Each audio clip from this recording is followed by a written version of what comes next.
Assalamualaikum warahmatullahi wabarakatuh.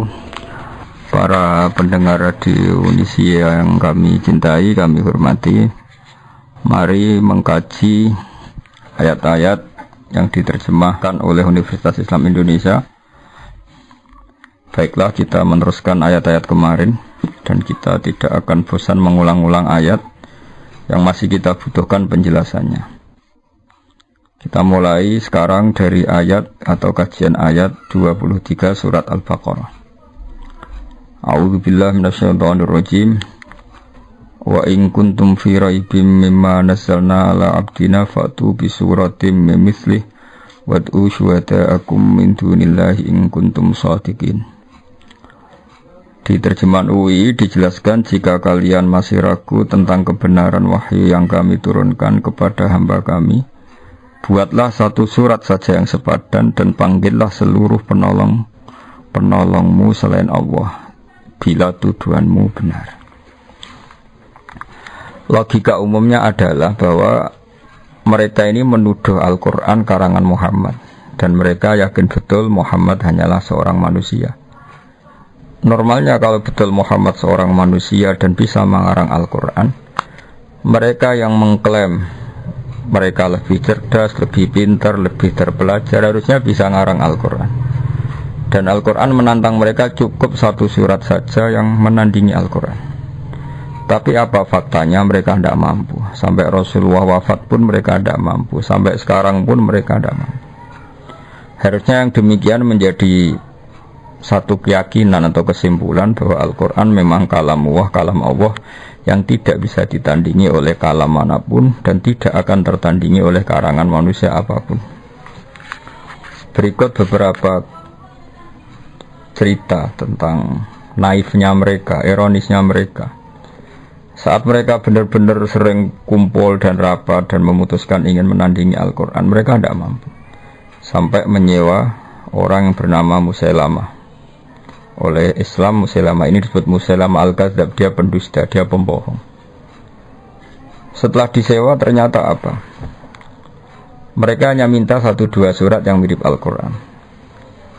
Misalnya begini, Al-Quran adalah wahyu Allah yang diantara yang diturunkan adalah surat Al-Fil. Alam taro kaifa fa'ala rabbuka bi ashabil fil. Alam yaj'al kaidahum fi tadlil wa arsala alaihim tayran ababil tarmihim bihijaratin min sijil faja'alahum ka'asfim ma'kul. Kalimatnya indah, akhiran ayatnya juga indah, terbaca juga indah. Kualitas maknanya juga luar biasa, bahwa adalah fakta bangsa Arab sebelum kelahiran Nabi dalam waktu dekat. Ada prahara besar yang dialami penduduk Mekah, yaitu bahwa Abraha ingin merobohkan Ka'bah. Singkat cerita, Abraha ini adalah raja yang cerdas. Dia tahu bahwa Ka'bah adalah sumber ekonomi karena didatangi berbagai pihak, dan itu artinya jadi wisata religi yang menghasilkan uang. Abraha berpikir ingin bikin Ka'bah di Yaman yang kira-kira mendatangkan wisatawan juga, yang nanti berakibat kebaikan secara ekonomi atau secara finansial.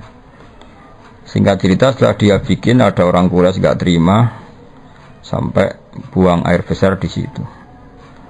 Kemudian ini sangat bikin marah Abraha dan dia bersumpah akan menghancurkan Ka'bah. Setelah bersumpah mau menghancurkan Ka'bah, dia datang ke sana dengan pasukan gajahnya yang terkenal, yang melegenda dalam sejarah Mekah, sejarah Ka'bah. Ketika sudah mendekati Ka'bah, singkat cerita, gajah-gajah mereka yang hendak merobohkan Ka'bah, kalau diarahkan ke sana enggak mau, tapi kalau diajak pulang mau. Setiap mau diarahkan lagi ke Ka'bah enggak mau, setiap diajak pulang mau. Sehingga ini jadi peristiwa besar. Kemudian Abraham memaksakan tetap mau menghancurkan Ka'bah. Kenapa redaksinya alam taro? Bukankah kamu melihat? Berikut pendengar saya kutip sebagian sejarah pokok di sini. Tentu saat itu yang Sayyidul Qaumi, tuan daripada yang dipertuan besar di Mekah, di kampung Quraisy atau suku Quraisy adalah Sayyid Abdul Muthalib. Dia adalah mbah kandung Rasulullah Shallallahu Alaihi Wasallam, Muhammad bin Abdullah bin Abdul Muttalib. Abraha sebagai seorang raja, dia relatif berperadaban. Dia tanya, kalau saya mau menghancurkan Ka'bah, siapa yang harus saya temui? Kata masyarakat, ya Abdul Muttalib Sayyidu Hadal Wadi. Abdul Muttalib dia adalah pemimpin di sini.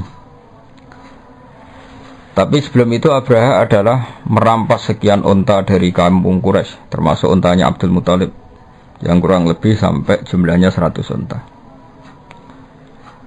Itu lazim dalam penjajahan dulu, mesti merampas harta-harta daerah yang dijajah.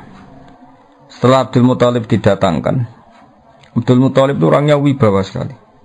Dia punya karisma yang luar biasa.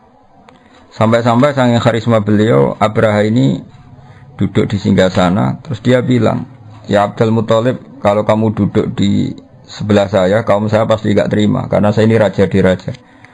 Tapi kalau kamu duduk di bawah, saya tidak punya nyali, saya di atas, kamu di bawah. Singkat cerita, akhirnya Abraha ini duduk sejajar dengan Abdul Muttalib. Setelah duduk bersama, kata Abraha, saya ingin merobohkan Ka'bah, tapi saya tidak ingin perang. Sebab itu ungsikan kaum kamu, bangsa kamu. Kata Abdul Muttalib, ndak itu udah urusan saya. Yang penting unta saya yang kamu sita, kamu kembalikan. Abraha terkaget-kaget.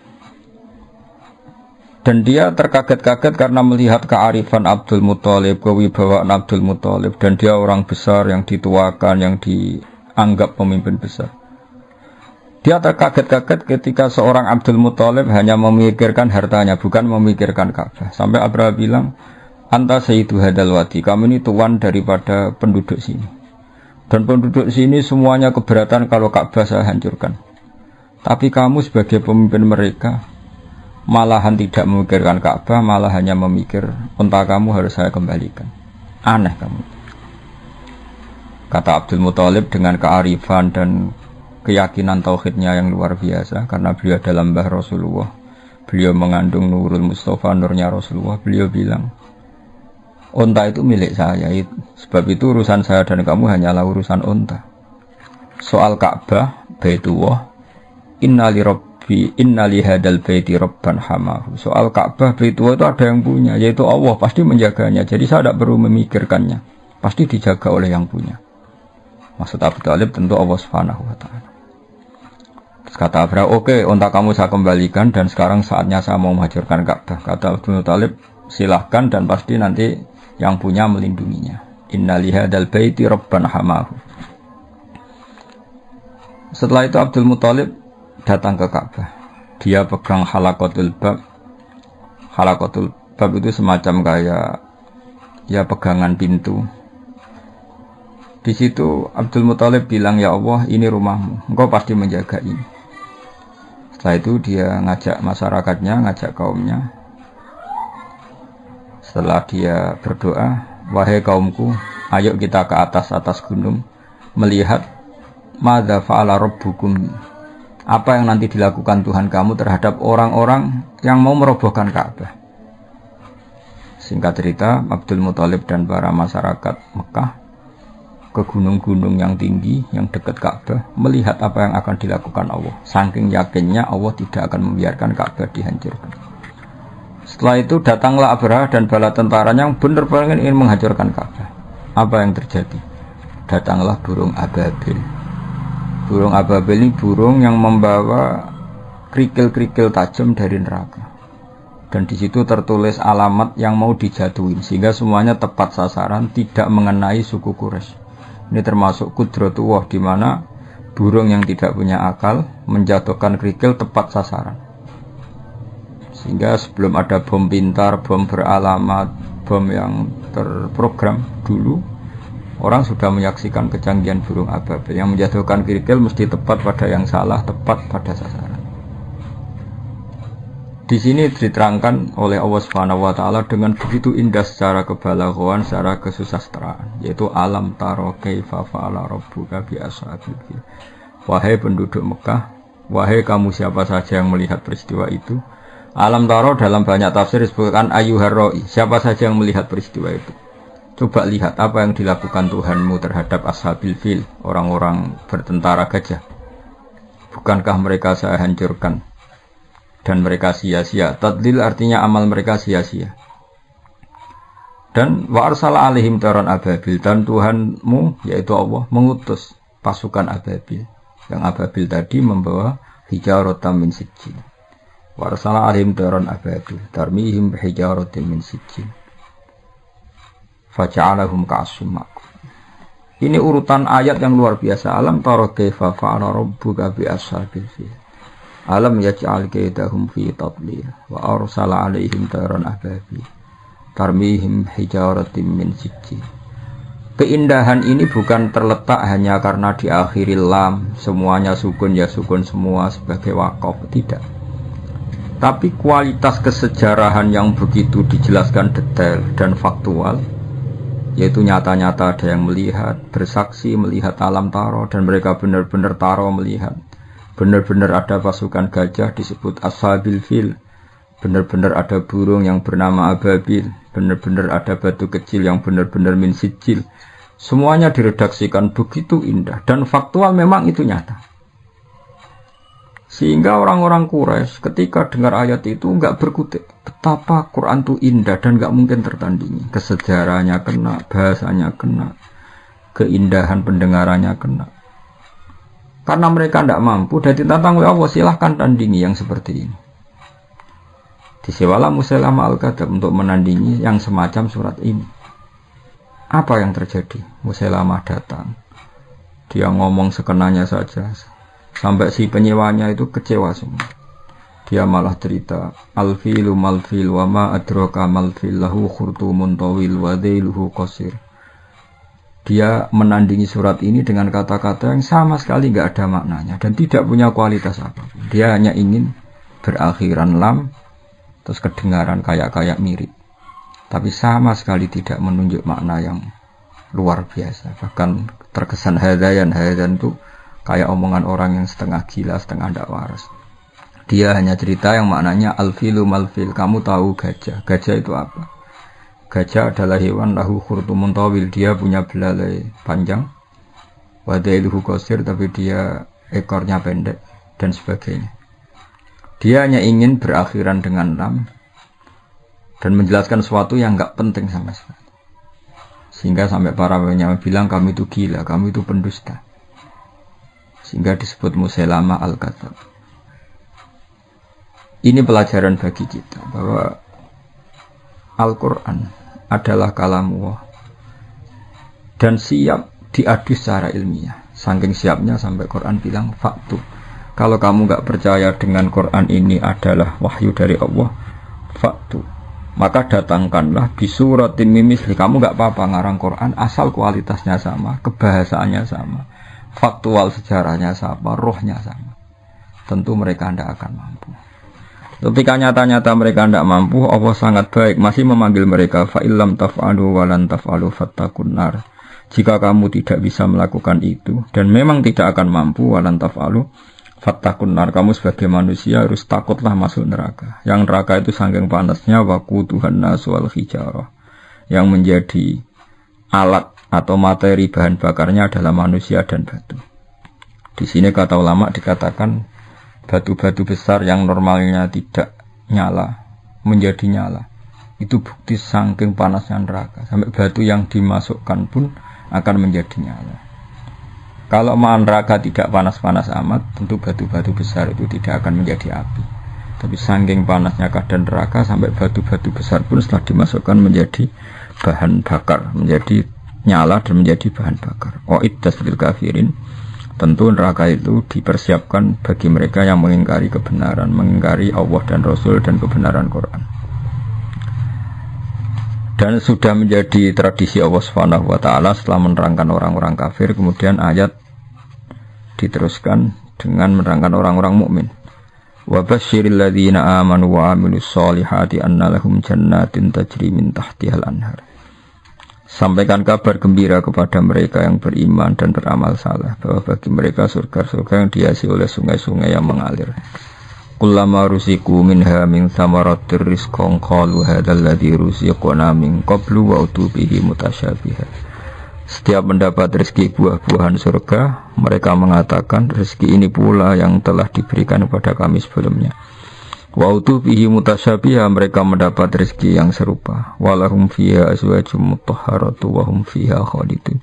Mereka juga diberi jodoh-jodoh yang serba suci dan mereka kekal di sana. Orang-orang iman di Al-Quran seringnya dibarengi dengan wa'amilu sholihat, iman dan perilakunya soleh. Tentu ini penting sekali karena iman adalah bukti kita hidup, iman akan wujudnya Allah. Iman bahwa pencipta langit adalah Allah. Tentu konsekuensinya juga harus iman bahwa Allah ini punya aturan. Karena Allah adalah zat yang memerintahkan kebaikan, maka kita yang mukmin harus bercirikan melakukan kebaikan.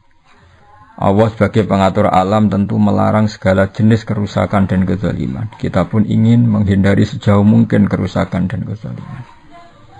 Sebab itu kita tidak boleh mendewa-dewakan iman saja, karena di Al-Quran seringnya kata iman dibarengi dengan kata wa'amilu sholihat dan berperilaku yang baik-baik. Para pendengar yang kami hormati, berperilaku baik-baik ini yang akhirnya bisa menjaga alam raya. Betapa rusaknya alam ini kalau kita atau manusianya berbuat dolim. Betapa kacaunya sistem sosial, kacaunya tata surya, kacaunya apa saja. Bumi bisa dihancurkan lewat bom atom. Manusia bisa dihancurkan oleh narkoba. Konflik bisa disulut karena banyak orang yang berselingkuh, banyak orang yang mengambil haknya orang lain, istrinya orang lain sekenanya. Betapa rusaknya ini. Sehingga saking kacaunya kezaliman, Allah berfirman tuharal fasadu fil barri wal bahri bima kasabat aydin nas. Kalau ada kerusakan di mana saja, baik lautan maupun di daratan, semua pasti karena ulah manusia. Sebab itu kita yang mukmin harus berperilaku yang soleh. Soleh itu dari makna sesuatu yang pantas, yang layak. Baik layak secara agama, layak secara etika publik, maupun layak dengan alam. Artinya kita berperilaku sesuatu yang alam itu tidak menolak perilaku kita. Misalnya kita tidak bikin pencemaran, tidak bikin kerusakan di bumi dengan bom atom, dengan zat-zat kimia yang merusak alam dan sebagainya dan sebagainya. Sebab dalam bahasa Arab solihun masoluhalisya, sesuatu yang layak disebut soleh. Sehingga kita sebagai mukmin harus melakukan suatu amalan solihan, baik yang hubungannya dengan Allah disebut ibadah mahdhah, kayak kita sholat, kita sujud, kita puasa, maupun yang berhubungan dengan sama-sama manusia, sama-sama makhluk. Kita baik sama orang tua, keluarga, teman, anak, dan tentu juga harus baik dengan alam. Kita tidak merusak alam ini dengan bom atom, dengan kimia yang tidak pada tempatnya, tidak merusak dengan pencemaran. Bayangkan misalnya air yang menjadi sumber kehidupan kemudian diracuni oleh kimia-kimia yang membahayakan. Kita semua akan mati karena nggak ada sumber kehidupan, karena airnya tercemari oleh limbah, oleh sesuatu yang madarat, yang membahayakan. Sehingga kita sebagai mukmin selalu berdoa sama Allah supaya hidup kita adalah hidup yang baik, hidup yang soleh, dan hidup kita adalah cerminan dari iman kepada Allah Subhanahu wa Ta'ala, yang diantara paketnya adalah orang mukmin adalah orang-orang sing amilus sholihat.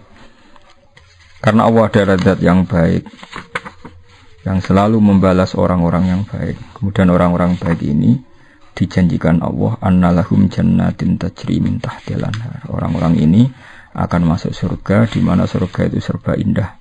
Di antara gambaran indahnya adalah dihiasi sungai-sungai yang mengalir, dan tentu dicukupi segala sumber rezeki, termasuk dicukupi juga kebutuhan-kebutuhan biologis manusia. Disebut walahum fiha azwajum mutahharah, punya istri-istri atau pasangan-pasangan yang tersucikan.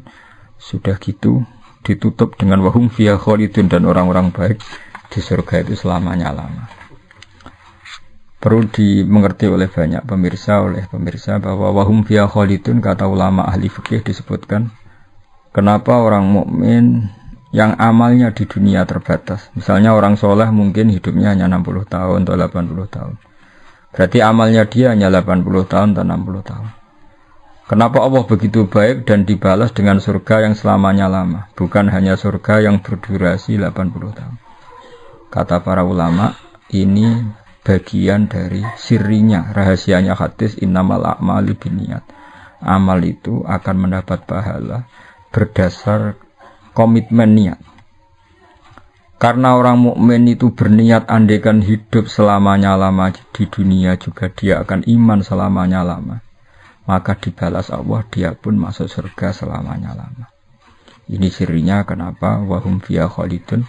Selain tentu satu karena fadlnya Allah, rahmatnya Allah, kata para ulama, ini sebagai balasan orang mukmin yang zaman di dunia berkomitmen akan iman selamanya lama. Kalau saja mereka ditakdir hidup 1 juta tahun pun, mereka akan iman 1 juta tahun. Dan kalau mereka diberi hidup tanpa batas, mereka tidak terbatas juga akan selalu iman kepada Allah, Rasul, dan Al-Quran, dan iman kepada kebenaran. Sehingga sebagai balasannya, niatnya, komitmennya iman, maka dibalas dengan surga yang mereka berstatus wahum fiha khalidun selama-lamanya di surga. Saya kira demikian, semoga ini bermanfaat. Ini kita tutup dengan shadaqallahul azim. Insyaallah pertemuan berikutnya kita teruskan dalam kesempatan yang lain mulai ayat 26 surat Al-Baqarah. Assalamualaikum warahmatullahi wabarakatuh.